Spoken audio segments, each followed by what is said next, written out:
Madam मेनू।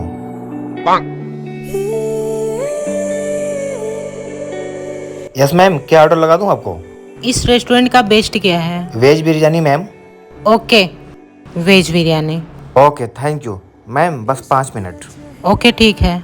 सूरज यार 20 minute हो गया, 5 मिनट बोल के गया था, किधर रह गया वो? भूख लगी है मुझे, बुलाओ उसको। अरे भाई कितना समय लगेगा? और यस सर, आपने बुलाया था मुझे। क्या 5 मिनट? 5 मिनट से 20 मिनट हो गया। मैं रहूं या जाऊं? मैम अब लेट नहीं होगा, बस 5 मिनट में आ जाएगा। जाओ जल्दी। Okay ma'am, okay ma'am.